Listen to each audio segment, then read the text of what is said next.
ya lo pegaste, entonces yo no intento. Perfecto. Seguimos adelante. Muy bien. Bueno, te agradezco. A ver. Ahora lo que tengo que hacer es esto. A ver. Muy bien. Bueno, pero... Ahí está. Bueno, entonces hoy vamos a seguir charlando. ¿Me escuchan? En realidad yo veo las imágenes congeladas, ahora no. ¿Ahora ustedes me escuchan a mí? ¿Sí? Bueno. Entonces vamos a seguir con lo que nos faltaba de la parte histórica y después vamos a ir viendo en los distintos periodos las fuentes del derecho. Es decir, de dónde va a ir surgiendo este derecho romano. Una vez que nosotros terminemos de ver esto, que lo vamos a ver durante el transcurso de la clase de hoy, ya la semana que viene vamos a empezar a ver la parte que les va a interesar más, porque no va a ser solamente la parte histórica, sino la parte de instituciones. Es decir, ya vamos a ver lo que es persona, ya vamos a ver lo que es contrato, ya vamos a ver lo que es familia. Si bien vamos a ir hablándolo y relacionándolo un poco, porque ustedes saben que el derecho es único, que no es algo, una parte que esté descolgada de la otra, sino que hablamos de una unidad. Entonces, cada vez que podemos relacionarlo con un tema, lo vamos a ir haciendo. Entonces, sí, ya a partir del lunes va a empezar la parte propia de instituciones que a ustedes les va a ir interesando un poco más. Bueno, nosotros habíamos dejado en uno de los periodos que fue el del Principado. Habíamos dicho que el imperio se dividía en Principado y Dominado. Ahora vamos a ver con respecto al Dominado que comienza con un emperador llamado Diocleciano o Teodoro Diocle, que llega al poder en el año 284. Creo que también habíamos mencionado que jefe era jefe del ejército que contaba con el aval de numerosos miembros del mismo, había tenido como objetivo, uno de los objetivos más importantes de su gobierno y sobre todo en la organización política. Esperen, voy a cerrar la puerta porque está Lisandro ladrando.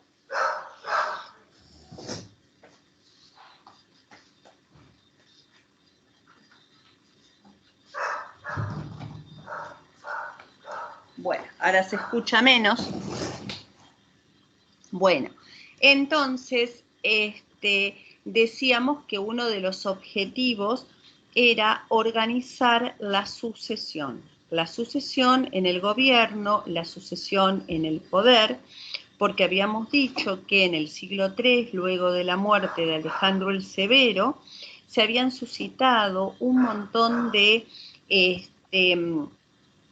o habían surgido de emperadores, cualquier jefe de ejército con un grupo importante que lo apoyara, se proclamaba emperador, hasta hubo 2 emperadores en un mismo día, los emperadores duraban muy poco tiempo en sus funciones. Bueno, había que lograr un orden y sobre todo un orden... ¿Sí? Disculpe que la interrumpa de nuevo. Lo del Principado ya lo cerramos la clase pasada. Ya lo cerramos. Ahora perfecto. Empezamos a hablar del Dominado, ¿no? Genial, profe, bueno, muchas gracias. De nada. Entonces, en el año 284 asume Teodoro Diocle y lo que hace con respecto a esta situación, sobre todo para ver cómo se producía la sucesión en el poder, crea lo que se denominó la tetrarquía. tetra quiere decir 4. Entonces, ¿qué hace? A los fines administrativos, nada más, estamos hablando fines administrativos, no estamos hablando la división del imperio, divide al imperio en Oriente y en Occidente. Él se va a instalar en Occidente, en Oriente, perdón, va a establecer la capital de Oriente en Asia Menor, en Nicomedia, y va a nombrar a un par para que administre la parte de Occidente, que va a nombrar a Maximiano.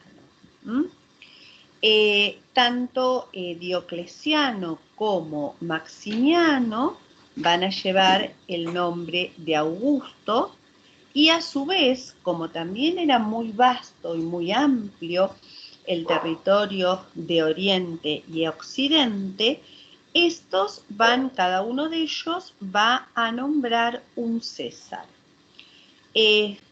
Por ejemplo, Diocleciano va a nombrar a Galerio, que Galerio va a ser quien se va a ocupar de administrar toda la zona que hoy en día serían los Balcanes. En la parte de Occidente, Maximiano va a nombrar a Constancio Cloro, y Constancio Cloro va a tener toda la parte de España. ¿Se cortó? ¿Se cortó? ¿Alguien sentí que dijo se cortó? Sí, No, sí, a mí se me cortó un poco. Ajá. Acá te escucho bien. Bueno, yo aquí me fijo y tengo todas las rayitas del internet, así que creo que anda bien. Bueno, entonces... Se la escucha bien, profe, usted. Bueno, estábamos diciendo que Constancio Cloro entonces va a administrar toda la zona de Hispania, de las Galias, toda la zona de Britania. Muy bien. ¿Con qué objetivo se armaba esto? Para el caso de que alguno de los... y establecieron perdón, me olvidé de decirles, establecieron en Occidente la capital en Milán. Es la primera vez que la capital no la vamos a encontrar en Roma, sino la vamos a encontrar en Milán. Recuerden que Milán está en el norte de Italia. Está bastante al norte la zona de Milán. Bueno, que hoy en día lamentablemente escuchamos hablar bastante de Milán, porque Milán y toda la parte del norte es zona roja, y es la zona que está bastante afectada por el tema del coronavirus, ¿no? Bueno, entonces decíamos que tenía como objetivo la sucesión. ¿Por qué la sucesión? Porque una vez que estos Césares, Augustos, se fallecieran o abdicaran, ¿quiénes lo iban a suceder? Los Césares. Entonces, estos Césares, convertidos en Augustos, iban a nombrar a su vez otros Césares. Y de esta manera no íbamos a tener problemas en cuanto a la sucesión del poder. Bueno, una anécdota o una... yo les dije que como César, en la zona de Occidente, estaba Constancio Cloro. No sé si les comenté por qué les decían Constancio Cloro, ¿no? Bueno, cloro, ¿de qué color es el cloro? ¿Cómo es el cloro? Blanco. Es blanco, es transparente, a veces es medio amarillento, ¿no? Entonces, le decían Constancio Cloro porque era una persona muy blanca. Vieron que hay personas que son extremadamente blancas, que hasta se notan las venas en su rostro o en su piel de tan blancos, de tan transparentes. Bueno, así era Constancio. Por eso recibió el apodo de Cloro, Constancio Cloro. Bueno, que fue el papá de Constantino, que ahora vamos a ver la figura de Constantino. Muy bien. Entonces organizó esto, ¿para qué? Para designar a los césares y que estos césares no fueran los descendientes de los augustos, sino que fueran aquellas personas que se consideraran más idóneas para el día de mañana ejercer estos cargos tan importantes en el imperio. No obstante establecer esto, siempre la cabeza de todo el imperio durante el dominado fue Diocleciano. Es más, con Diocleciano comienza este periodo que se llamó dominado, que viene de dominus. Cuando nosotros vayamos a ver todo lo relativo a la propiedad, vamos a ver que el propietario, aquel que ejerce ese derecho real de propiedad, se va a llamar dominus, que va a tener todo el poder y todo el señorío sobre la cosa que es objeto de su propiedad. Entonces, él, que concentró todo el poder en sus manos, que decía que era un representante de Dios aquí en la tierra, que lo habían puesto los dioses, y que él tenía carácter divino, todo aquel que se presentara ante Diocleciano debía hincarse de rodillas. Por eso también se le daba esta palabra de dominus, y comienza todo este periodo. Bueno, Diocleciano gobierna durante 20 años. Luego de 20 años dice, bueno, voy a abdicar a ver si este sistema funciona. Y entonces, en cierta manera, también solicita o obliga a su par de Occidente, que era Maximiano, a renunciar, a abdicar. Y obviamente ocuparon su lugar los césares. Esto duró muy poco tiempo porque también volvieron a surgir las luchas por el poder y por ocupar el lugar de los augustos. Ahora vamos a ver cómo sigue un poco esto del poder, pero mientras tanto vamos a ir hablando de algunas reformas importantes de Diocleciano. Entonces dijimos que por un lado teníamos las reformas políticas, que lo más importante fue la creación de la tetrarquía a los fines sucesorios, a los fines administrativos y también para organizar todo lo relativo a las finanzas. También tenemos que realizó reformas administrativas que van a tener su lugar central en la creación de una burocracia centralizada, siendo la cabeza de la misma Diocleciano.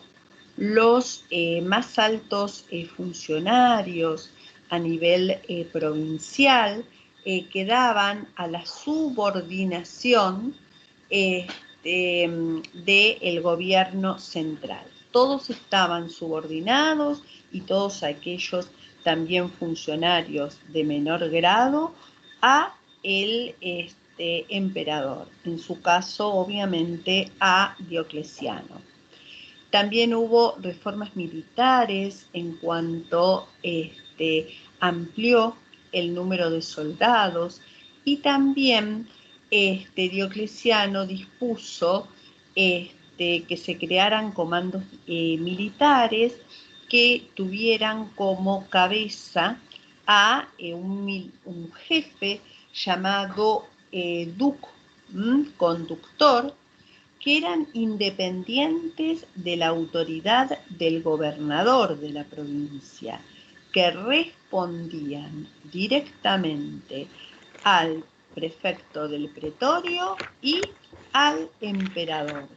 No respondían estos duc, no respondían a los gobernadores provinciales, sino directamente podríamos decir que a la organización establecida por Diocleciano. También el número fue mayor de miembros del ejército. Estos duc o duches serán los antecesores de lo que en la Edad Media después van a ser los señores feudales. Bueno, muy bien. También se creó o se acentuó en materia social la distinción entre los honestiores, que eran aquellas personas de clase alta, de los humiliores, que eran aquellos que eran de una clase rural, que agrupaban también a ciudadanos de un mismo oficio, que no pertenecían a la clase alta. Se acentuó muchísimo. ¿Sí? ¿Cómo es el término de la clase baja? Uno es, la clase alta se llamaban honestiores, con H, honestiores, ¿cómo suena?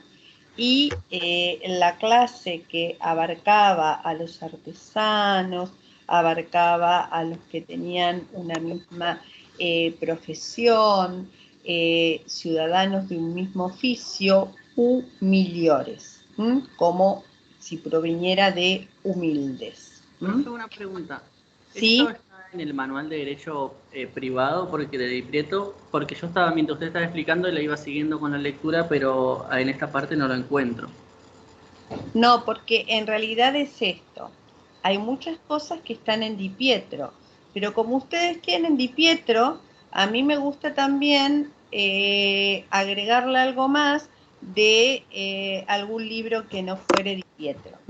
Ajá. Por eso van a ver que cuando se suba en contenido, ahora yo les prometí esta tarde subirles los puntos, obviamente lo pueden estudiar de Di Pietro, pero le voy a subir algunas otras cositas de otros libros, porque en realidad que les repita todo Di Pietro no le veo mucho sentido, porque lo tienen ustedes ahí a mano. Entonces, si bien es lo mismo y lo van a encontrar en Di Pietro, quizás hay algunas cosas que me gustan más de otro libro. Yo generalmente cuando doy algunas otras cosas, se los doy de un libro de Alba Crespo, de Derecho Romano. Hay que son 2 tomitos, uno escrito por Alba Crespo y otro por Girardi, que en realidad es una editorial de Córdoba, y creo que debe ser utilizado bastante en Córdoba o en la Universidad Nacional de Córdoba, ¿no? Es más, este autor, Girardi, también tiene, yo lo vi en una oportunidad, había escrito una obrita de teatro con un proceso judicial. Lo vi Claro. hace muchos años en la UCA, que se llamaba La esclava litigiosa. Después, cuando lleguemos a algo de proceso, les voy a contar un poco. Entonces vimos representado por estudiantes un proceso judicial muy interesante, tal cual lo sería allí en Roma, ¿no? Claro.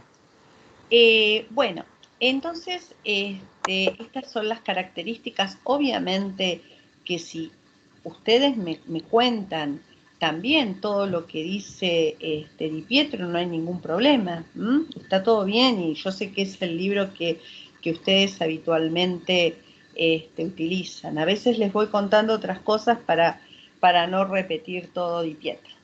Bueno, entonces teníamos también esto, y tenemos las reformas religiosas. Si bien en principio Diocleciano había seguido con una teoría bastante abierta en cuanto a la tolerancia de culto, luego de un incendio en el palacio imperial, que se lo atribuyeron a los cristianos, que no fue así, pero bueno, se lo atribuyeron a ellos, empezó una de las persecuciones más feroces de la historia contra los cristianos. Entonces, la época de Diocleciano fue también la época de los grandes mártires de la iglesia, sobre todo en esa época, ¿no? Porque, bueno, la iglesia tuvo muchos mártires a lo largo de toda su historia, pero en este periodo fueron aquellas personas perseguidas por Diocleciano, y que han sido perseguidas ferozmente por este emperador. Y también recuerden que de esta época es un santo que es muy venerado por los argentinos, que es San Expedito, que justamente el otro día fue el día de San Expedito. Bueno, es de esta época y fue perseguido. No más con mirar la imagen de San Expedito y ver digamos, la vestimenta, nos damos cuenta. Bueno, entonces estas fueron las reformas más importantes durante esta época. Dijimos que esta lucha por el poder, por acceder al mismo, persistió, que esta tetrarquía no funcionó tal cual hubiera esperado Diocleciano. Diocleciano lo que esperaba es que esto se fuera manteniendo, y se mantuvo muy poco tiempo. ¿Por qué? Porque el hijo de Constancio Cloro, llamado Constantino, que no había sido elegido como César para el día de mañana poder llegar a ser Augusto, comienza a reorganizar un ejército para el gobierno de toda Roma. En realidad, en la parte de Oriente tenían a Magencio, el hijo de Galerio, ¿sí? Con el cual se enfrenta. Él llega al poder, Constantino, en el año 312, se enfrenta con el ejército de Magencio y es vencedor. Se dice que antes de la batalla que le dio el triunfo, que es la famosa batalla del Puente Milvio,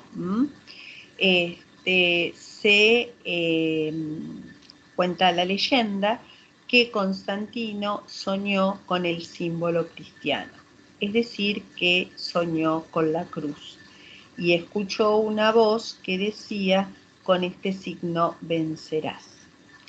Al día siguiente, ¿qué es lo que pasó? ¿Cómo vence Constantino? Y venció porque ese puente, cuando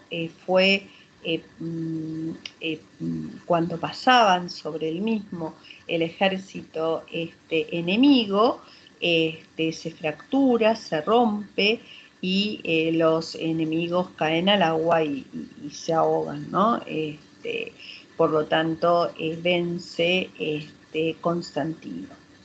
Por eso se dice, como soñó con esto, y era hijo de Santa Elena, ahora vamos a ver quién fue Santa Elena, Constantino se habla que fue el primero de los emperadores cristianos. En realidad mantuvo bastante, en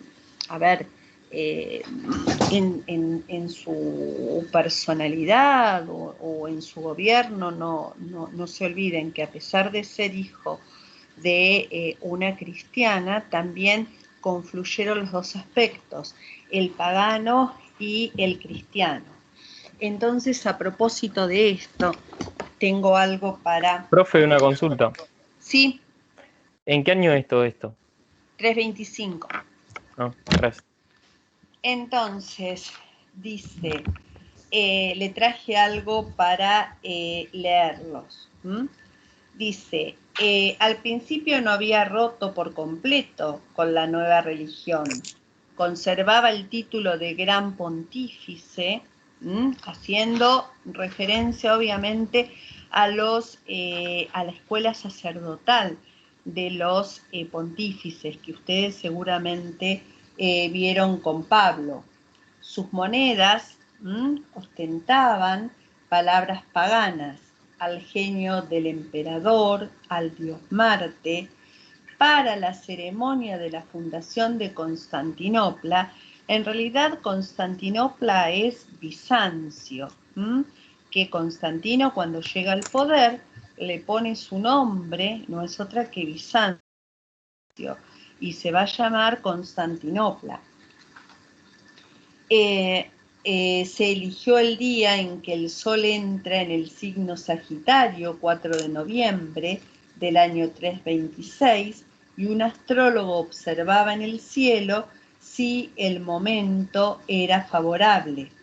En la nueva ciudad se erigió una columna de pórfido que sostenía un Apolo de bronce.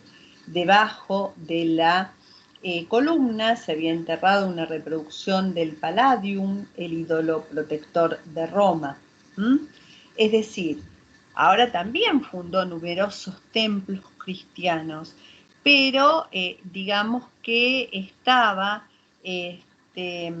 no estaba bien definido, porque había recibido durante toda su vida por parte de su padre otra formación. Y ahora vamos a ver por qué decimos que era hijo de Santa Elena y qué se le atribuye a Santa Elena.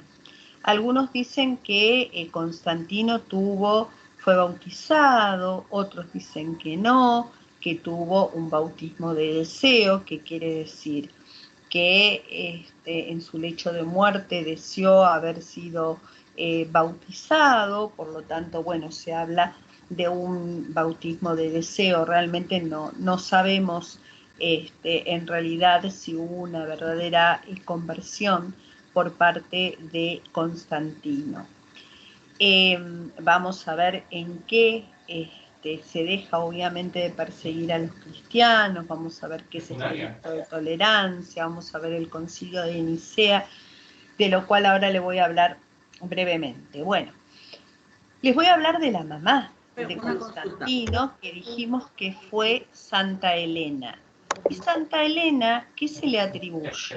Se le atribuye el descubrimiento de la Veracruz. ¿Qué será esto, el descubrimiento de la Veracruz?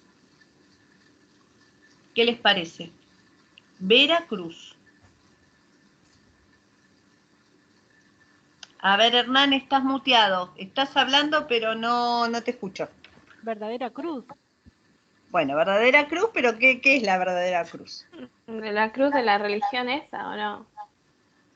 Bueno, pero a ver, ¿y por qué la religión del cristianismo tiene la imagen de la cruz? El cristiano tiene la imagen de la cruz, ¿por qué? Porque crucificaron a Jesús. Muy bien, porque a Jesús lo crucificaron, pero ¿a Jesús lo crucificaron solo o había alguien más? Con 2 hombres más. Con 2 hombres más, con 2 ladrones, que se le dice el ladrón bueno y el ladrón malo. No sé si se fue también al cielo o no, de ese no sabemos, pero uno se convirtió ahí en la cruz, entonces es aquel que le dijo Jesús que se lo va a llevar con él al reino de los cielos. Bueno, entonces, Profe, si no me equivoco, era San Dumas. no sé, ¿San Dumas? San Dumas creo que se llamaba. El ladrón penitente. El ladrón penitente, puede ser. Realmente lo desconozco, pero puede ser, sí, cómo no. Siempre yo lo tenía como el ladrón bueno, ¿no? Bueno, el penitente como vos lo nombrás. Bueno, entonces, 3. Pero ¿cuál es la cruz? ¿Cuál era la verdadera cruz? ¿En cuál de las 3 cruces? Nosotros siempre lo ponemos en el medio, pero ¿cuál de las 3 cruces? Entonces, ¿qué es lo que dice? Les voy a leer también un parrafito. Decíase que la emperatriz Helena había ido a Jerusalén en busca de la verdadera cruz en la que Cristo ha sido crucificado. El obispo de Jerusalén no sabía dónde estaba. Se buscó en el Calvario, se derribaron casas, se hicieron excavaciones y se acabó por encontrar debajo de un templo de Venus una gruta y al lado 3 cruces, la de Cristo y la de los 2 ladrones crucificados a su izquierda y a su derecha. Para distinguir la de Cristo, el obispo mandó que trajesen a una mujer enferma mortalmente y empezó a orar en unión de la emperatriz, pidiendo a Dios un milagro. La mujer, después de haber tocado la verdadera cruz, se levantó y quedó curada.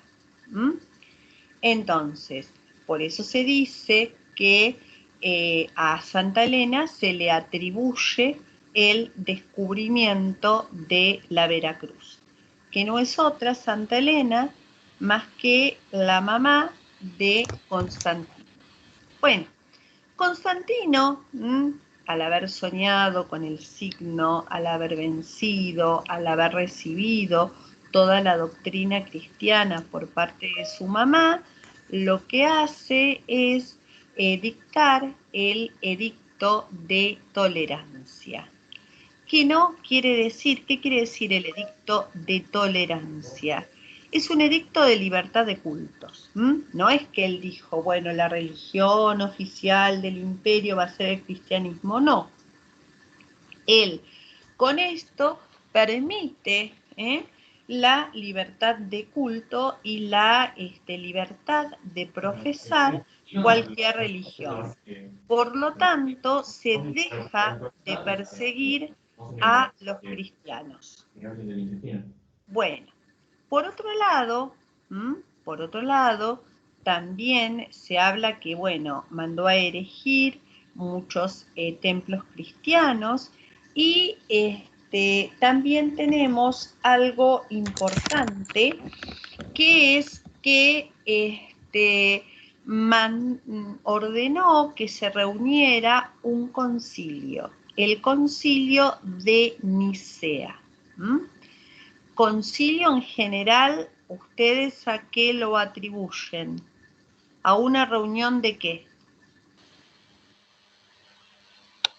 ¿Han escuchado el concilio de Trento? El concilio de Clermont, escuché yo. ¿El concilio de? Clermont, el que inició las cruzadas. De Trento debe ser. Yo te digo el que hizo el Papa Urbano II, Ajá. Con el que se iniciaron las cruzadas. Está bien también.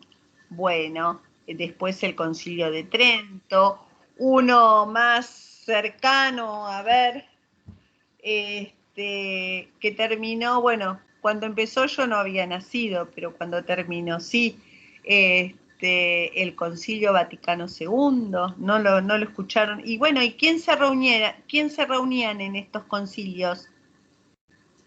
Yo tengo, perdón, tengo entendido que en los concilios se reúnen los obispos y la idea es, más que nada, este primer concilio de Nicea y este que mencionás el Concilio Vaticano II, me parece que son los únicos dos de su tipo y son los que transforman las leyes de la Iglesia profundamente. Se discute mucha cuestión teológica. Creo que en el de Nicea se establece, perdón si estoy diciendo mal, se establece las tres naturalezas de Dios. Tengo entendido eso. Exacto. En realidad, en el de Nicea lo que se establece, como bien lo mencionaste, es la existencia de la Santísima Trinidad. Que es lo que vos decís, las tres naturalezas de Dios. Ahora vamos a ver por qué. Entonces, no lo mandó el Papa de entonces a reunirse, sino que fue Constantino. Constantino. También les voy a leer un párrafo. Hace algunos años que agitaban la iglesia cristiana discusiones acerca de la naturaleza de Cristo. Un sacerdote de Alejandría llamado Arrio había expuesto la doctrina de que Dios, Hijo, fue creado por voluntad de Dios Padre y es inferior a él.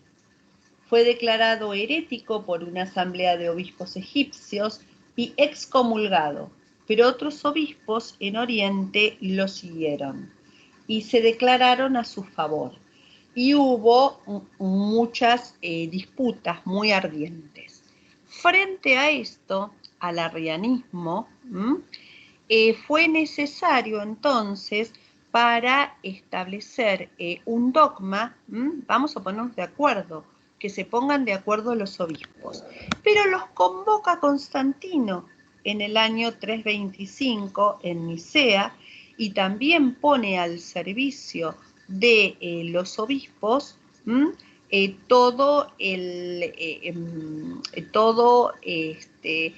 transportes y demás del imperio para que puedan llegar, mismo hospedaje y demás, a Nicea. El papa de entonces era Silvestre. También se dice que él inició el concilio, que llega, que se sienta en un trono de oro y luego se retira, luego de dar las primeras palabras, y deja que los obispos comiencen su discusión. Recién había hablado un compañero de ustedes que no veo tu nombre, que habías levantado la mano y mencionaste. ¿Cuál es tu nombre? Mi nombre es Pablo. Pablo, bueno. Pablo, hablando de la naturaleza, entonces, de Dios y del concilio de Nicea, surge algo que hoy en día los católicos lo seguimos rezando, que es el credo. ¿Qué dice el credo? Creo en Dios Padre Todopoderoso, Creador del cielo y de la tierra. Creo en Jesucristo, su único Hijo, nuestro Señor. Creo en el Espíritu Santo. Entonces, creo que fue concebido por obra y gracia del Espíritu Santo. ¿Qué tenemos acá? Padre, Hijo y Espíritu Santo. ¿Qué es qué? La Santísima Trinidad. Entonces, hablamos de un Dios uno y trino, que es uno de los grandes misterios de la Iglesia, en Dios uno y trino. No hablamos de Jesús como un ser inferior creado por el Padre, sino que decimos que es parte del Padre, que Dios es uno y es Padre, Hijo y Espíritu Santo. Entonces, nace el credo, y junto con otras cuestiones también, pero principalmente esto, que cuando comenzamos a rezar el credo, lo que hacemos es poner de manifiesto la existencia de esta Santísima Trinidad. Y Arrio, que había sido invitado, que no fue al concilio, entre otras cosas, fue excomulgado. Bueno, esto se dio y fue convocado por Constantino. Bueno, estos son los aspectos y los emperadores más destacados. Después tenemos que en el año 395 un emperador, Teodosio, divide el imperio, ahora sí ya en... Antes de que siga avanzando. Sí, Acá Nicolás. en el PDF hay una parte donde dice: el Senado aclamó al vencedor como salvador del pueblo romano y le tituló Primus Augustus. ¿Qué quiere decir Primus Augustus? Es el primero, el jefe, el primero de todos, príncipes. Pero esto, ¿dónde lo leíste? Ya le digo, Constantino, en el PDF. Constantino, bueno, que era también el primero, el Augusto, el elegido, esto quiere decir. De la misma manera, no, te decía porque también se había nombrado Augusto y príncipe Octavio en el 27 a.C. cuando comenzamos con el principado, por eso te preguntaba. Claro, bueno. Claro. Genial, muchas gracias. No, por favor. Bueno, entonces Teodosio divide, ahora sí el imperio ya va a quedar dividido y no por una cuestión administrativa, mediante un testamento, va a dividir en Oriente y en Occidente. En Oriente va a dejar a su hijo Honorio y en Occidente a su hijo Arcadio. Y ahí sí ya vamos a tener la división de Oriente y en Occidente, después ya vamos a tener un emperador de Oriente y un emperador de Occidente. Ustedes saben que Occidente cae en el año 476,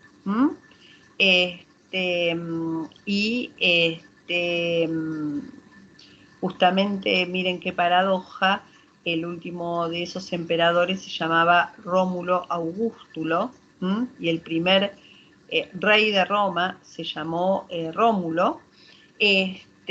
Cae en manos de los bárbaros, ¿sí?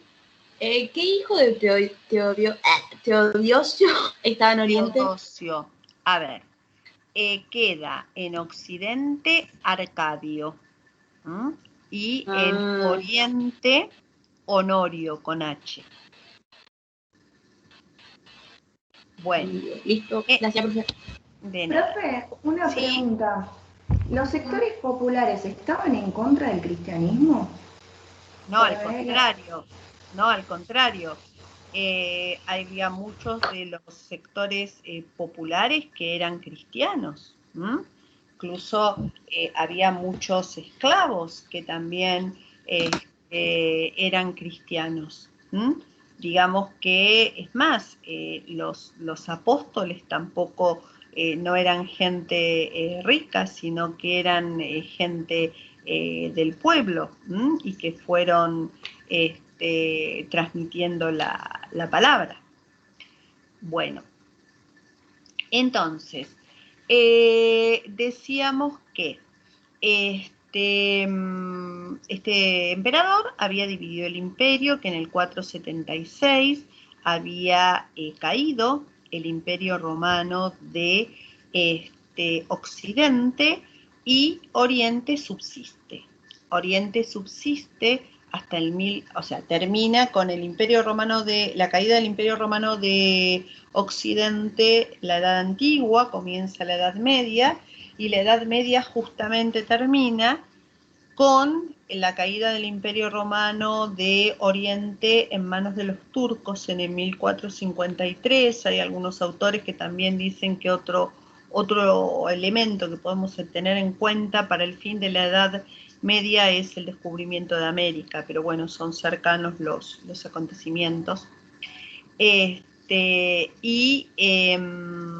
pero pero nosotros estudiamos derecho romano, les dije, no hasta el 1453, sino que estudiamos derecho romano hasta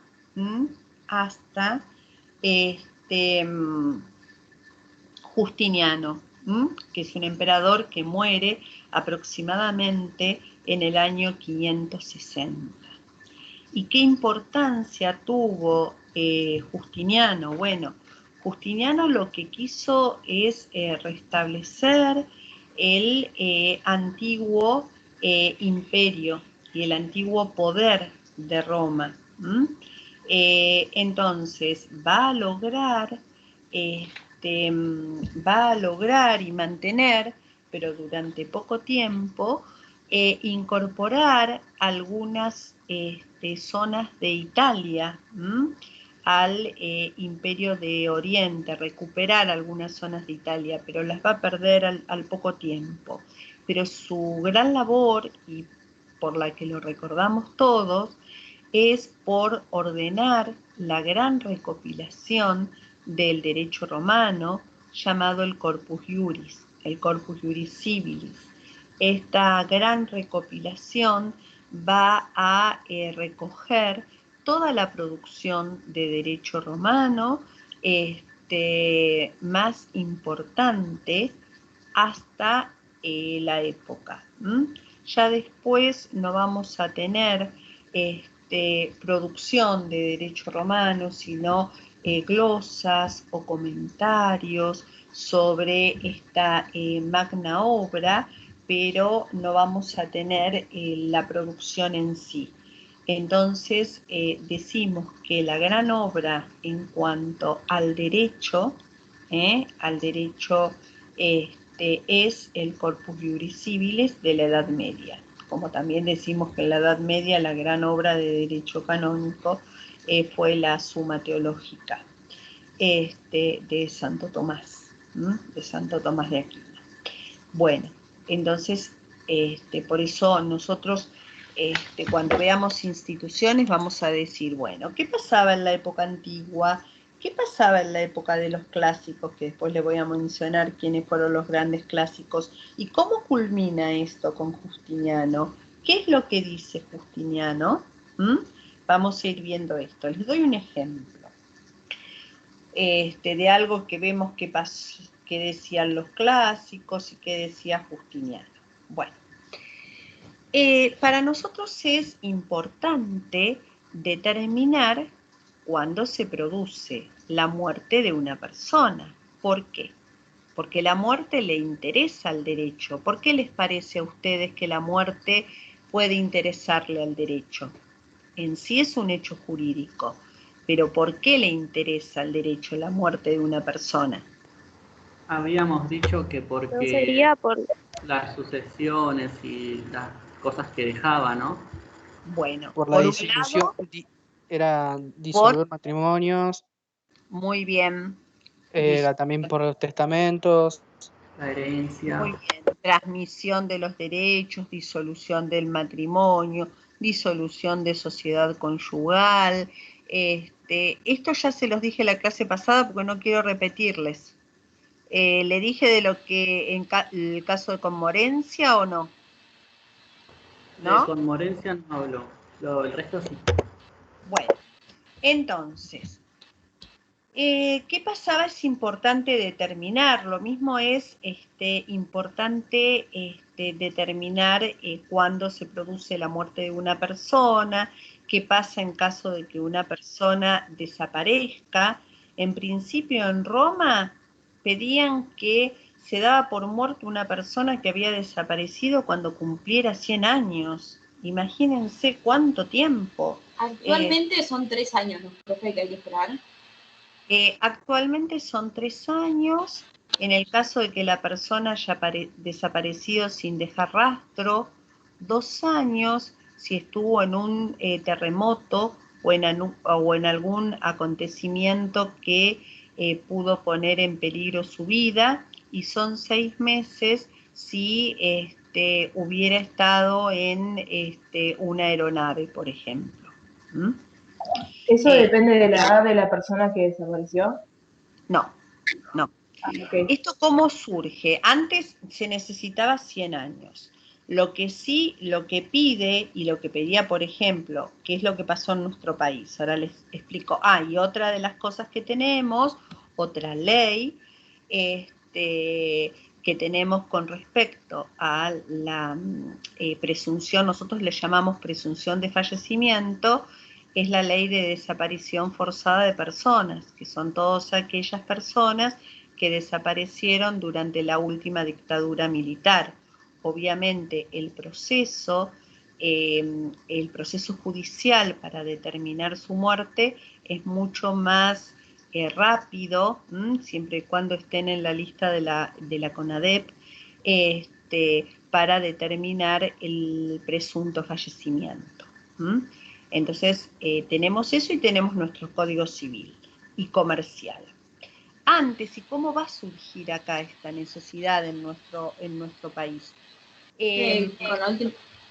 Con la última dictadura puede ser, y cuando se sancionó el habeas corpus en la Constitución. No, el habeas corpus es para ver si hay una detención ilegal. Esto es el habeas corpus. El habeas corpus se utiliza o se interpone para el caso de detenciones ilegales. Pero no solamente, yo les mencioné el caso de presunción de fallecimiento, por supuesto que está esta ley, que es la de desaparición forzada de personas, pero también puede ser que desaparezcan personas por un terremoto, por la caída de una aeronave. Fíjense lo que pasó con el Ara San Juan, por ejemplo. Entonces, si no tuviéramos estas leyes, ¿qué habría que esperar? ¿100 años antes de dar por muerta a una persona? Bueno, se dice, nosotros antes de incorporarla en el nuevo Código Civil y Comercial, esto que hablábamos de los 3 años, de los 2 años, de los 6 meses, esto lo tuvimos en una ley, la 14394, que fue llamada una ley ómnibus. ¿Por qué ómnibus?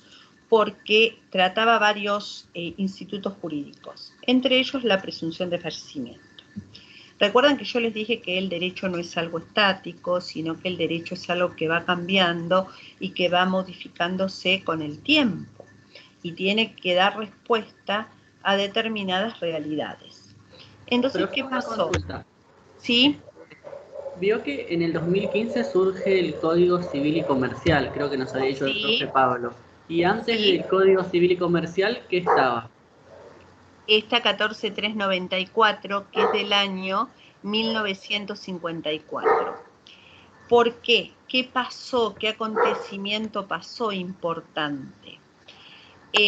Un buque llamado Fournier se pierde en los canales fueguinos. Hoy, por ejemplo, si no hubiéramos tenido esta ley, algo hubiéramos tenido que hacer, porque ¿qué acontecimiento desgraciado pasó hace un tiempo? Y bueno, el tema del submarino, del Ara San Juan. Bueno, esto se trataba también de una embarcación que se había perdido en los canales fueguinos. Por las inclemencias del tiempo y por la época, se considera que ninguno de los tripulantes, es más, ninguno regresó tampoco, ninguno de los tripulantes habría podido sobrevivir en esas condiciones. Entonces, bueno, hubo que legislar presunción de fallecimiento.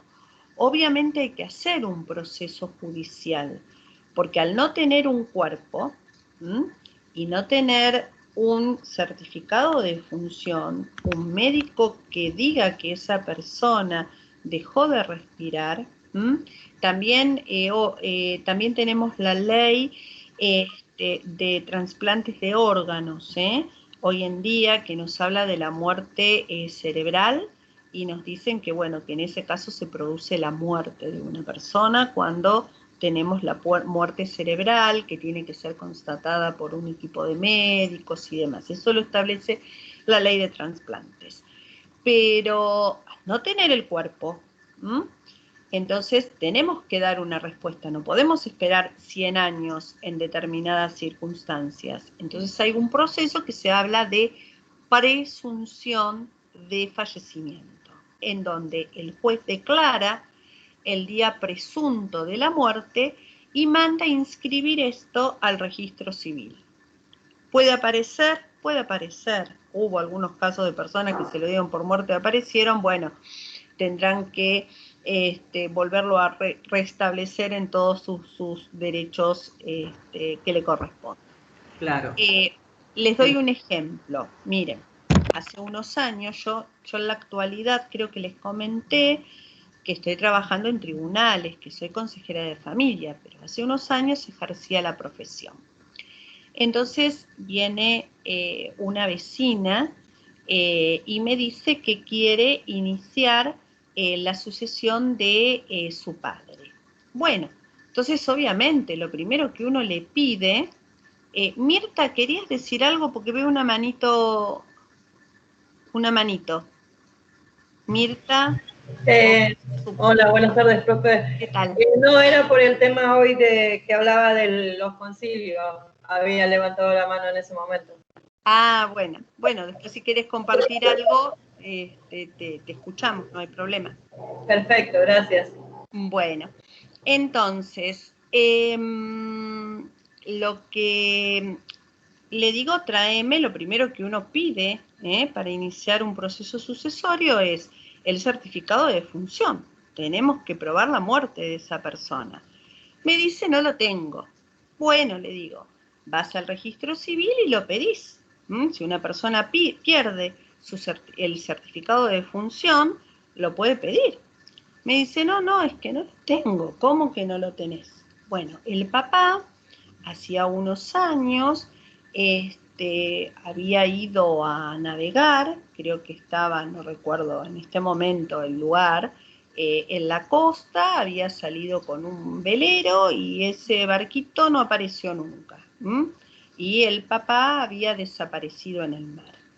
Bueno, entonces le dije, previo a iniciar el proceso sucesorio, tenemos que iniciar un proceso de presunción de fallecimiento.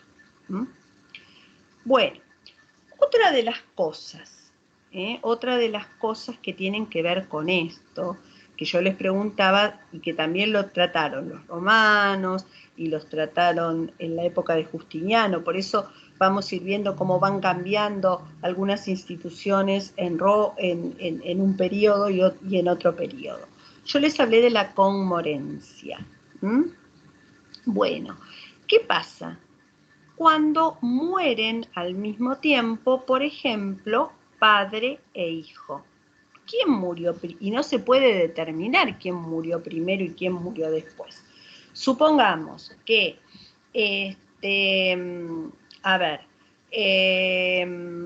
Roma, que padre e hijo fueron arrollados por un carro tirado por caballos y que el papá muere en el instante y el hijo muere a las 3 horas. Bueno, acá se pudo determinar, uno murió al instante, pero si no se sabe quién murió primero y quién murió después, sobre todo en esa época, ¿no? Que no teníamos el tema del avance de la ciencia, ¿por qué es importante? Y para ver si hubo transmisión de derechos entre ellos o no. Entonces, en la época clásica se decía que los dos murieron al mismo tiempo y que ninguno transmitió al otro derechos hereditarios. En cambio, Justiniano, que esto es lo que dice nuestro código, que en caso de conmorencia, sin que se pueda determinar quién murió primero y quién murió después, murieron al mismo tiempo sin que hubiera habido transmisión de derechos. Pero Justiniano decía otra cosa, por eso vemos que se decía en una época y que se decía en otra. Justiniano decía, bueno, si el hijo era impúber, entonces murió primero el hijo y después el padre, porque por ejemplo, un niño de 8 años no es tan fuerte como un joven de 30. Y si era al revés, si el hijo era puber y el padre y morían los dos juntos, se decía que primero murió el padre, porque obviamente es mucho más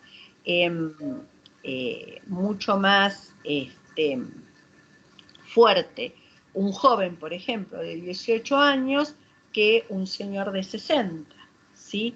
Esto es lo que establecía Justiniano. Por eso vamos a ir viendo que distintas instituciones y la distinta evolución.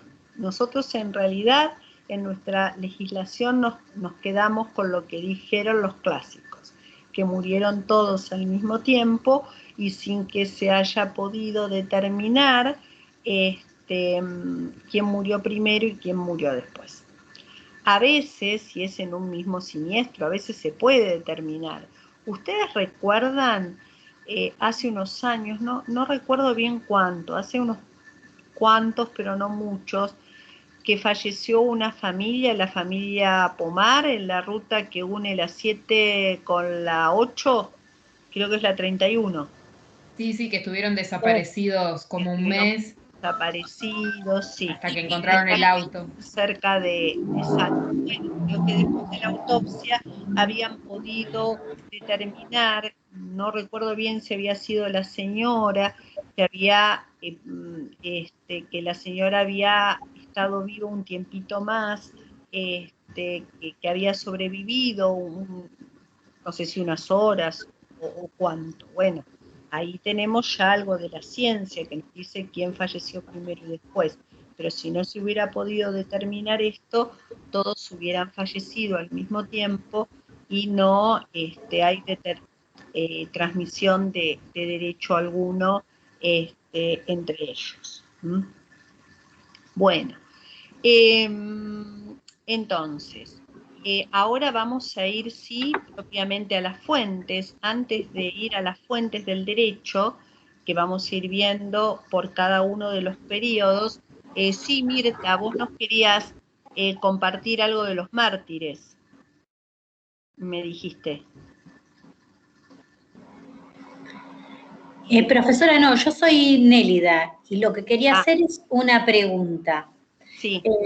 ¿En qué varía una sobrevida de, no sé, algunas horas en el tema de la sucesión, digamos? Bueno, el tema es así. Supongamos que muere primero el padre, le transmite los derechos al hijo, ¿sí? Entonces, supongamos que hay varios hijos, entonces supongamos que son 3 hijos, uno muere con el padre, si transmitió los derechos, la herencia se divide entre 3.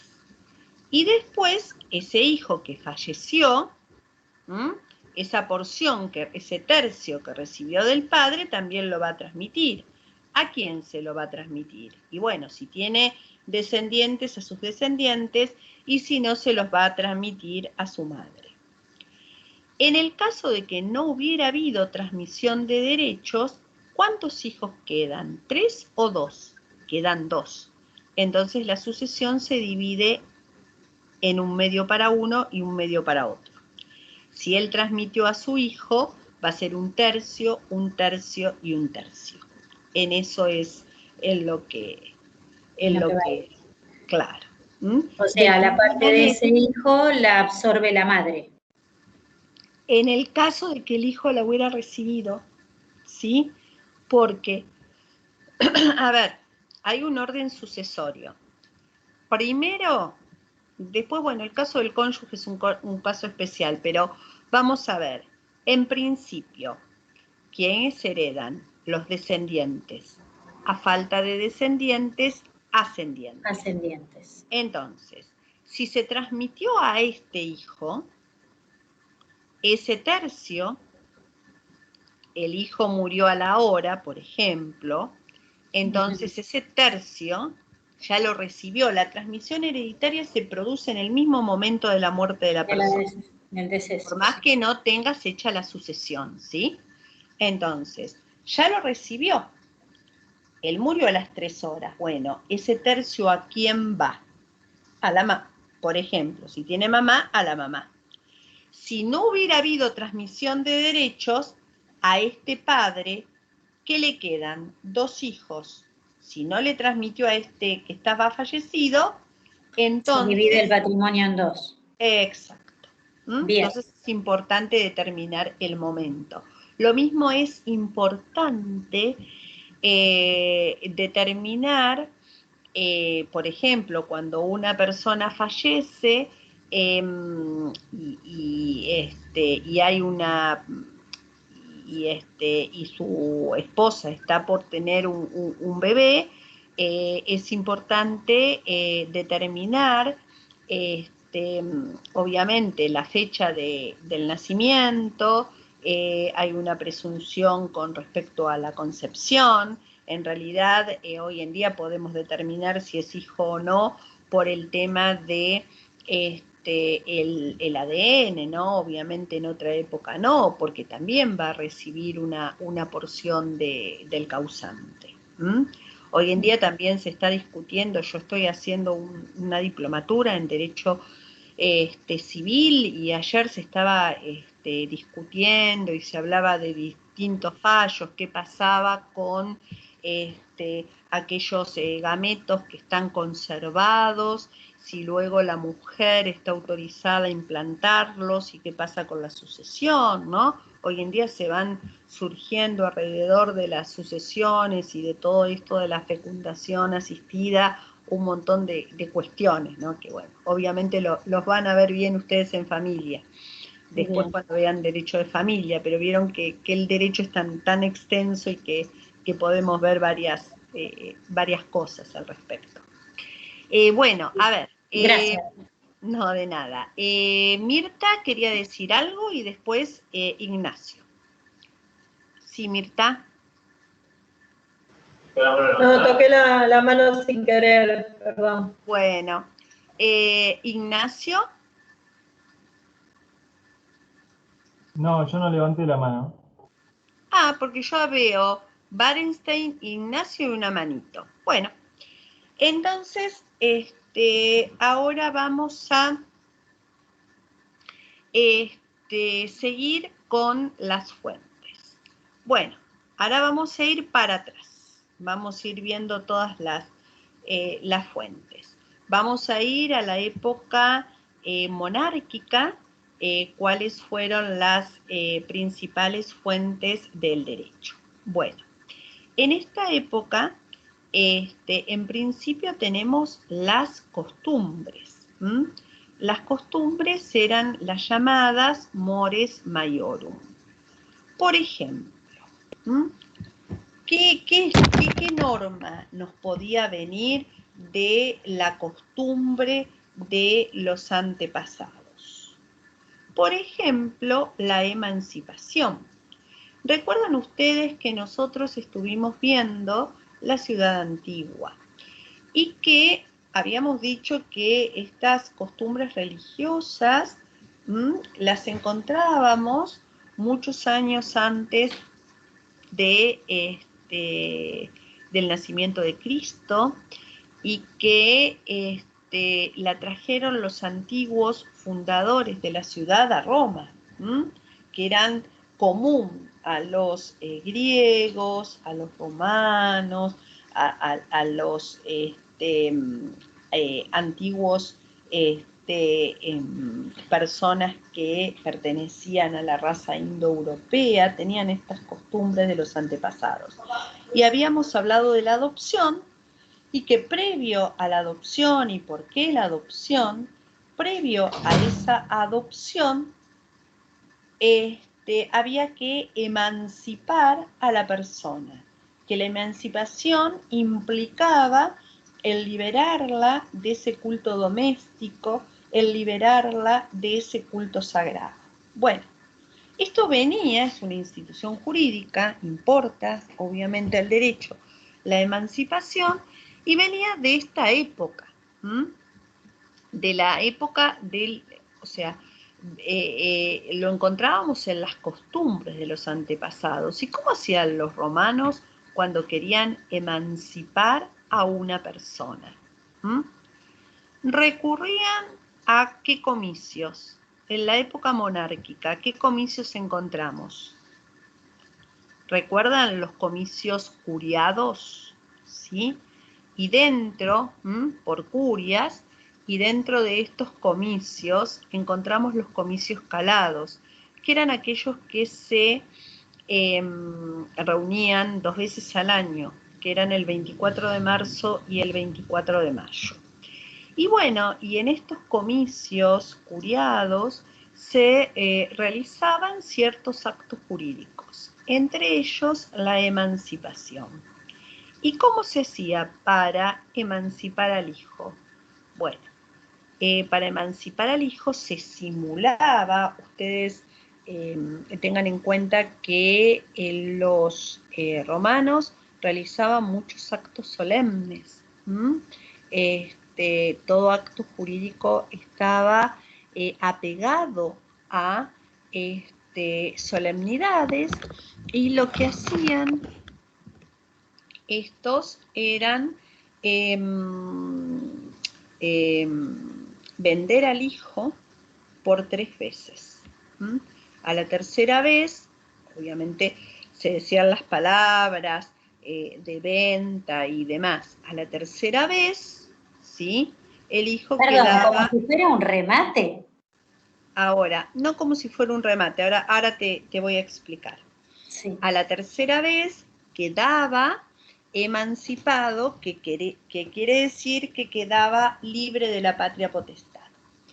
Cuando nosotros decimos vender al hijo, en realidad lo que el pater hacía no era venderlo como un esclavo, ni rematarlo como si fuera un esclavo, sino que se lo ponía o se lo entregaba a otro pater familia para que el hijo prestara sus servicios, le prestara su trabajo por un tiempo determinado al cabo de una suma de dinero. No es que este hijo perdiera el carácter de libertad, pero recuerdan que yo les dije que el hijo podía estar bajo la patria potestad del pater aún teniendo 50 años, por ejemplo, que esto no tenía que ver la edad, como en la actualidad, que la patria potestad en principio de los padres cesa cuando la persona cumple 18 años. Entonces, profe, y cuando fallecía el pater familia, ¿quién lo sucedía? ¿El hijo más grande? No, cuando moría el pater familia lo sucedían todos aquellos que estaban bajo su patria potestad. Cosa de que el hijo emancipado, como no estaba bajo su patria potestad, y fíjate, después hubo otra evolución, te digo en un primer momento, en la ley de las 12 tablas. Fíjate por qué. Porque este hijo, al estar emancipado, no le iba a rendir culto, se lo liberaba del culto doméstico. Entonces, no le iba a rendir culto a esos antepasados, no iba a ser agnado. Ese era el por qué no estaba incluido dentro de la sucesión. Después, obviamente, con el tiempo, cuando el hijo, cuando estas antiguas creencias religiosas ya fueron dejadas de lado, entonces sí este hijo emancipado va a poder suceder al padre. Y hay una cosa que se los voy a... Esto no lo anoten, esto es para relacionarlo, igual lo vamos a volver a mencionar. Ese hijo emancipado, el pretor le va a dar la posibilidad de también de obtener los bienes sucesorios, siempre y cuando colacione. ¿Qué quiere decir colacione? Este hijo, si está emancipado, podía trabajar y todo lo que trabajaba iba a ser para él. En cambio, los hijos que estaban bajo la patria potestad del pater, todo lo que trabajaba iba a ser para formar el patrimonio familiar. Entonces le dijeron, ¿vos querés esto que también tiene que ver con lo que nosotros trabajamos? Traé lo que vos obtuviste desde que estuviste emancipado y repartimos entre repartimos por partes iguales. Esto es la colación. Hoy en día también tenemos esta figura de la colación. ¿Y cuándo? Y esto se da con frecuencia. Mira. Hay una porción de la herencia de la cual no pueden ser privados los herederos forzosos, es decir, los hijos, los ascendientes, el cónyuge. El padre no puede privar de todos los bienes a su hijo, salvo lo que se llama, estoy hablando del derecho actual, ¿no? Causas de indignidad, por ejemplo, si el hijo hubiera atentado contra la vida del padre, por ejemplo. Pero son causas que están en la ley. El padre sí va a tener una porción para disponer, puede mejorar a un hijo si quiere, pero no puede privar. Yo no puedo decir, mira, a mí me hubiera gustado que vos hubieras sido médico, pero quisiste ser abogado, no te dejo nada. No puede. ¿Qué pasa si el padre, por ejemplo, los padres le donan un inmueble, son dos hijos, a un hijo y al otro no? Si el hijo que no le donaron el inmueble presta conformidad, no pasa nada. Lo pueden hacer, y sí, lo pueden hacer porque mientras están vivos pueden donar, pueden disponer libremente de lo que quieran. ¿Qué pasa cuando ya no está ese padre? Bueno, el hijo que no se vio beneficiado con esta donación le puede decir al hermano, que también es un heredero forzoso: vos te presentás a la sucesión, trae este inmueble que te donaron y repartimos todo lo que hay por partes iguales. Colacionar. Esto viene del antiguo derecho romano. Después ustedes van a ver bien el tema de la colación en sucesiones. Esto pueden hacer, vieron que a veces hay padres que dicen, uy, el día de mañana no quiero que mis hijos hagan la sucesión, pero bueno, hacen donaciones para uno y donaciones para el otro, reparten, se llama partición entre ascendientes. Sí, Rocío, decime. Que habías levantado la mano. Yo quería preguntar si cuando estaban emancipados, seguían estando emparentados a su familia, entonces es distinto de la adopción, que en la adopción ya no veneraban a los mismos. A ver, cuando vos estás emancipado, estabas privado.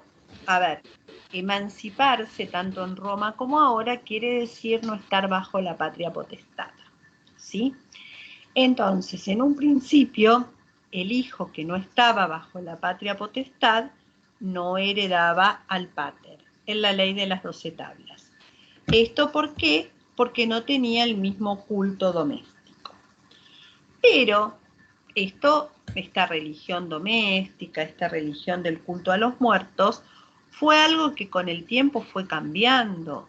Se fueron dejando de lado estas antiguas creencias religiosas. Imagínate también después con la influencia del cristianismo.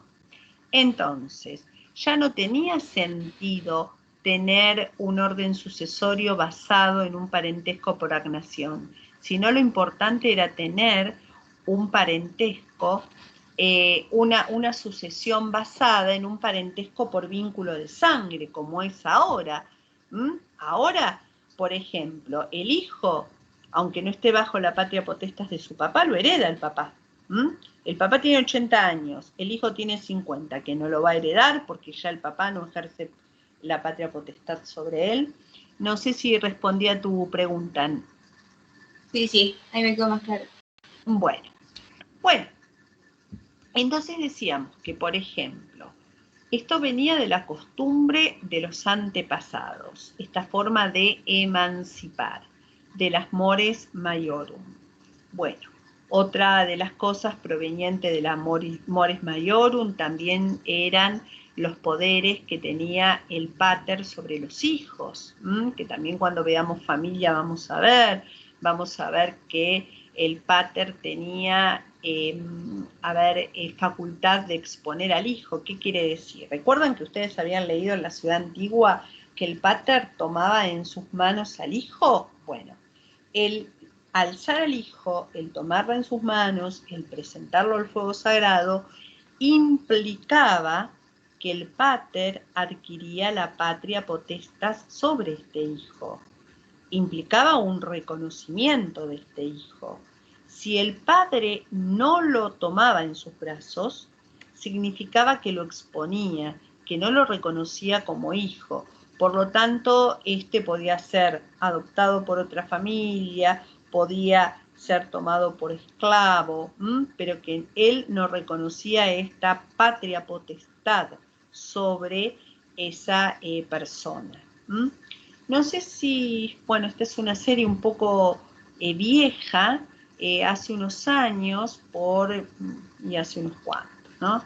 Por el canal Hallmark daban una serie que se llamaba Roma, y en un momento se muestra que Cleopatra llega a Roma con su hijo en brazos, el hijo de Julio César, y que se los pone a los pies de Julio César. ¿Para qué? Porque si él lo toma en sus brazos, lo reconoce como suyo y adquiere la patria potestad sobre este hijo. Y se ve o se escucha también en la serie que le dicen, no lo levantes, no lo levantes.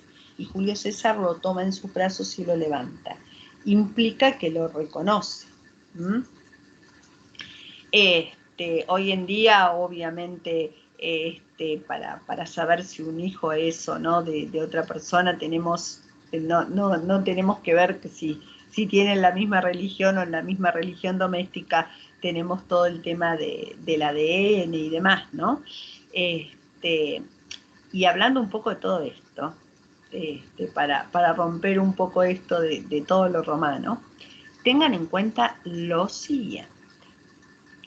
Si ustedes van en la etapa previa, en un juzgado de familia, es una etapa de mediación, en donde las partes se ponen de acuerdo para algo. Supongamos que ustedes tienen un juicio de filiación en donde se reclama la paternidad de un señor con respecto a un niño. Entonces van a la audiencia y dicen, y sí, hay algunos que vienen a la audiencia y dicen, no, yo previo quiero un estudio de ADN, bueno, se ordena el ADN. Pero otros que dicen que sí, aparte de una presunción, que si estaban juntos a la época de la concepción, bueno. Y dice, sí, la verdad que cuando se concibió el niño y durante los primeros meses de embarazo estuvimos juntos, después nos separamos, entonces se compromete a ir al registro civil a reconocer ese niño. Y resulta que después uno le fija una audiencia y le dice, bueno, venga dentro de 2 meses ya y cerramos todo con el certificado de nacimiento donde reconoció al niño. Viene a la segunda audiencia, cambió de abogado y dice, no, yo quiero un estudio de ADN ahora, yo cómo sé si es mío. Pero lo reconoció antes, cuando dijo que sí y que iba a ir a hacer el trámite. Lo reconoció ante el consejero de familia. El reconocimiento ante un funcionario público vale. Y el consejero es un funcionario. Entonces, ¿qué se hace? No se da ningún problema. Se pide al juez que ordene inscribir ese nacimiento, esa persona como hijo de este señor, porque ya lo reconoció. Entonces, si ustedes el día de mañana tienen un caso similar y quieren pedir un ADN, lo piden antes. Si dicen que van a ir al registro civil, ya lo reconocieron ante el funcionario público. Bueno, sigamos con Roma. Bueno, esto era las mores maiorum. Después también teníamos en la época antigua o en la época monárquica, tenemos las leyes regias, es decir, las leyes emanadas de los reyes. En realidad no se sabe con mayor certeza si estas leyes regias existieron o no. Se le atribuye algunas a los primeros reyes, no a los etruscos. Que ahora hay algunas que les van a llamar la atención. Como bueno, estamos hablando de algunos siglos antes de Cristo, no nos han llegado elementos verídicos acerca de esto, por eso algunos dicen que no existieron estas leyes y otros dicen que sí. Esperen que hay dos o tres que les va a dar, a ver, un poco, no sé si risa, pero bueno, a ver, de lo que se ocupaban. A ver, por ejemplo, Rómulo Pena. Hay algunas de la época de Rómulo. ¿Qué es lo que se dice? No se sabe con exactitud. Si existían, dice. Una atribuida a Rómulo, penando a la nuera que faltase el respeto a la suegra. Miren, la nuera que faltase el respeto a la suegra. Otra, supuestamente de Numa Pompilio, sobre el homicidio de un hombre libre, y asimismo una tercera, atribuida al mismo Numa, por la cual se pena el autor de un delito que en las versiones que han llegado a nuestra época se expresa, que hay un delito y determinados delitos se le pone una pena. Lo que, bueno, es un poco graciosa esta de la nuera que le falte el respeto a su suegra. Bueno, a ver, ¿qué dice Hernán? Que está muy de acuerdo. No hay que faltarle el respeto. No, obviamente que no. Y a la nuera tampoco. Así que bueno, tendría que ser recíproca. Muy bien. Bueno, estas leyes regias no se sabe bien si existieron o no, pero sí van a ver que Di Pietro hace mención a una que habla de la lex curiata de imperium, y sobre todo cuando habla de los comicios curiados, habla de esta lex curiata de imperium. ¿El imperium qué es? El imperium es el poder político, ¿sí? Entonces, había que dotarlo al rex de este poder político, y ¿quién lo dotaba? El pueblo reunido en comicios. Se votaba en estos comicios curiados una lex por la cual se le dotaba al rex del imperium. Se le atribuía el imperium al rex. Esta es la llamada lex curiata de imperium. Después, en esta época, no vamos a encontrar a los comicios que tengan funciones legislativas como ya en la época de la República. Bueno, también vamos a hablar ahora de una fuente del derecho que, si bien la ubicamos en la República, esta fuente del derecho lo que va a hacer es, va a recoger todo el derecho arcaico, que es la ley de las 12 tablas. Ustedes cuando vieron la lucha o cuando hablamos algo de la lucha entre patricios y plebeyos, dijimos que esta ley de las 12 tablas había sido una conquista patricio-plebeya, a pesar de que no vamos a encontrar en ella una igualdad entre patricios y plebeyos, pero va a ser algo importante que el derecho ya haya sido conocido por todos, que tengamos una lex, un ordenamiento escrito. Esta ley de las 12 tablas Ahora vamos a ver qué dice cada una de estas tablas, pero se habla que son del año 451 a.C. aproximadamente, que fueron sancionadas por un decemvirato legislativo. Recuerden ustedes que nosotros la clase pasada dijimos que el decemvirato fue una magistratura extraordinaria y que justamente se reunió para sancionar estas leyes. Por eso, cuando ustedes en algún texto lean la ley decemviral, bueno, en realidad lo que está haciendo referencia es a esta ley de las 12 tablas. Hubo un primer decemvirato legislativo que duró un año. Recuerdan que las magistraturas duraban un año, y luego se forma otro decemvirato legislativo que no llega a cumplir el año. ¿Por qué? Porque estos decemviros comenzaron a tomar en sus manos todo el poder, porque quedaban suspendidas el resto de las magistraturas. Ellos no tenían solamente las funciones jurisdiccionales, sino que tenían en sus manos, como era una magistratura extraordinaria, todo el resto de los poderes, de administración, de ejecución, y bueno, y se fueron tornando estos decemviros abusivos con dicho poder.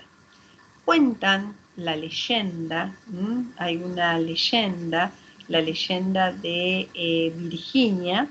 Se dice que Apio Claudio, que era uno de los decemviros, quiere tener para sí a esta mujer, que era la hija de un plebeyo, Virginia, y que la disputa diciendo que era esclava suya. En realidad la joven no era esclava, era hija de un ciudadano, de un plebeyo. Entonces, obviamente, ¿quién tenía las funciones jurisdiccionales en su poder? Estos mismos decemviros, este mismo personaje que reclamaba la propiedad de Virginia. Entonces, ¿qué hace su padre? Su padre, antes de entregarle a su hija a este personaje, mata a su hija frente al pueblo romano y la entrega muerta. Antes de dársela a este hombre, prefiere que su hija muera. Esto cuenta la leyenda, que causó toda una revuelta en el pueblo e hizo caer a este decemvirato, por lo cual tenemos 12 tablas, si no a lo mejor teníamos muchas más. En realidad lo que ocurrió es esto, que estaban tomando, más allá de la leyenda, el poder, todo el poder en sus manos, y se estaban convirtiendo en tiranos con él mismo. Bueno, vamos a ver algo yo les voy a leer brevemente, no es necesario que ustedes sepan qué es lo que dice cada tabla, ¿no? Pero un poco para saber de qué instituciones nos hablan las tablas.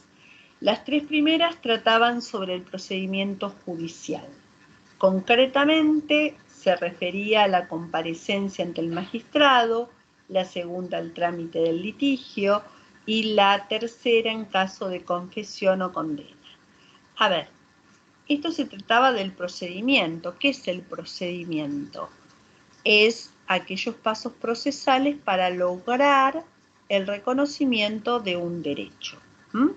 Entonces, para poder ejercer una acción, la acción da inicio a un proceso. Hoy en día hablamos del proceso judicial.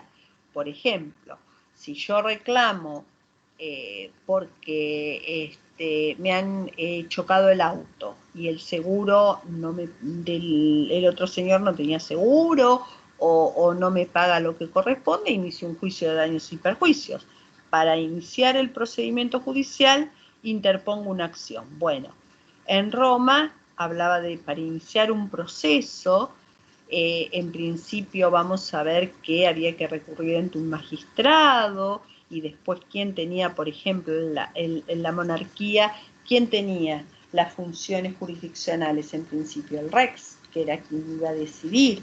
Bueno, ¿qué pasaba? ¿Cómo hacemos comparecer a la persona? En caso de que se la hubiera condenado, hubiera confesado cómo se ejecutaba eso. Por ejemplo, miren, si una persona no cumplía con una sentencia, se lo podía llegar a vender como esclavo. Trans Tiberium se decía, más allá del Tíber. Entonces después ya no, se va a decir que ya no vamos a cobrarnos sobre la persona del deudor, sino que después nos vamos, cuando avanzó el derecho, ya nos vamos a cobrar sobre los bienes, es lo que pasa hoy. Hoy nos cobramos sobre los bienes del deudor, no es que agarramos al deudor y lo vendemos como esclavos para obtener el monto de nuestro crédito. Bueno, de esto hablaban las primeras tablas. La cuarta tabla se ocupaba de los poderes del pater familia, obviamente estos poderes que provenían de la patria potestad. La quinta de las herencias, las tutelas, así como de los locos y furiosos y otros incapaces, los pródigos, locos o furiosos. En realidad, hoy tenemos que las personas que no están en su sano juicio deben tener un curador, por ejemplo. ¿Y quiénes son los pródigos? ¿Quiénes son los pródigos? ¿Alguna vez escucharon la parábola del hijo pródigo? ¿No? A ver, Nicolás, que me parece que pusiste una carita como que sí.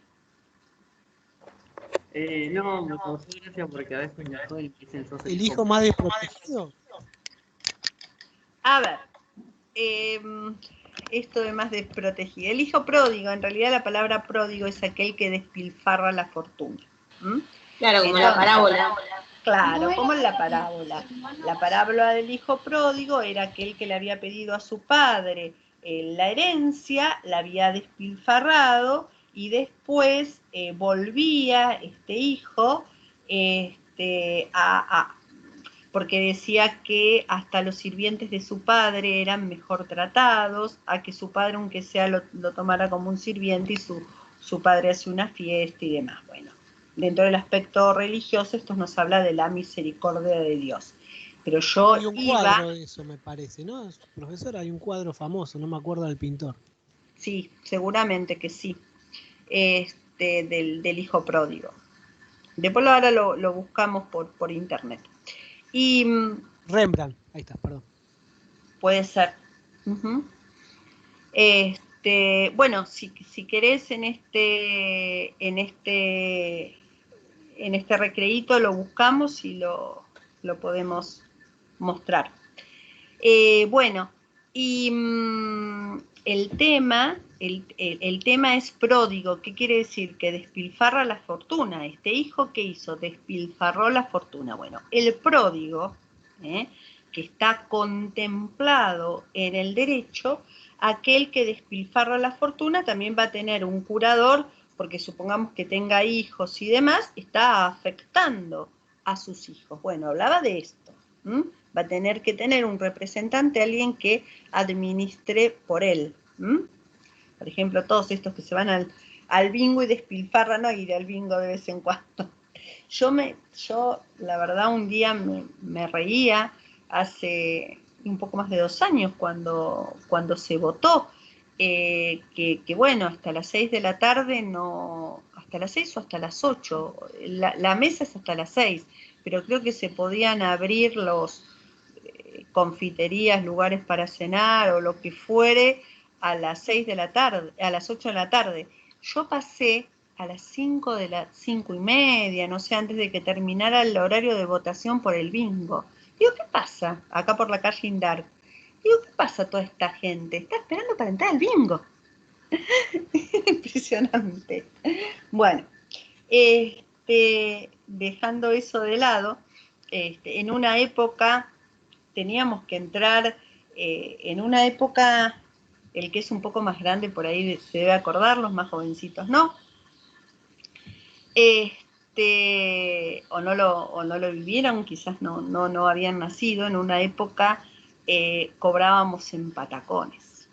No sé si alguno recuerda haber cobrado en patacones. Bueno, entonces había que sacar, no había patacones en ningún lado, y donde nos daban patacones era en el bingo. Había un cajero, por eso íbamos, pero medios escondidos, porque bueno, digamos que un funcionario judicial siempre tiene que guardar determinado recato.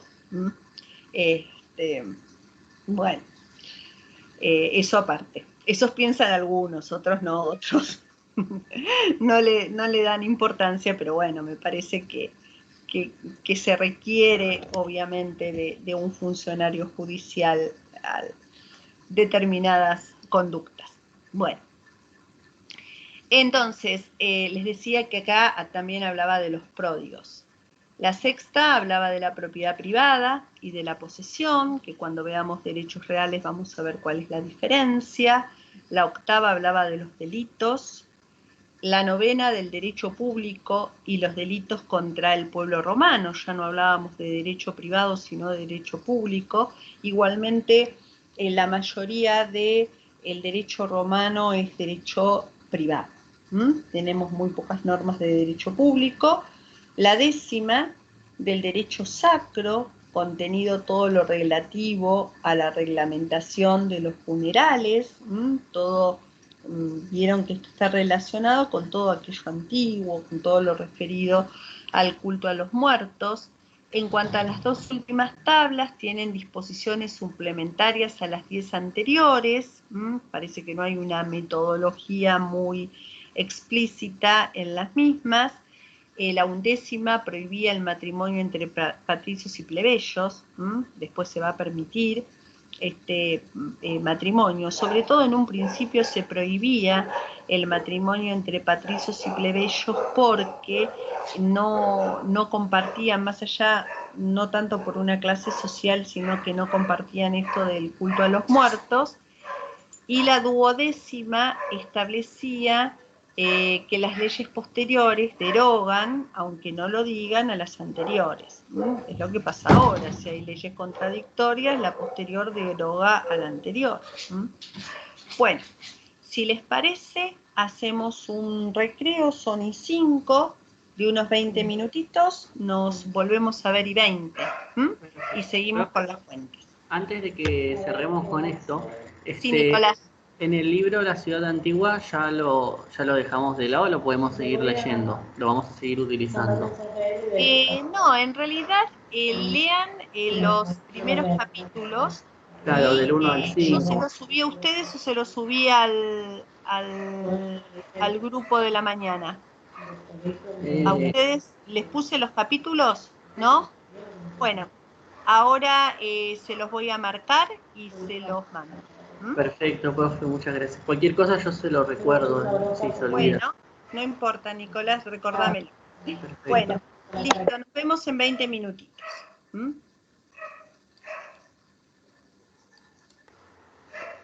¿Dejamos esto abierto la reunión o salimos, chicos?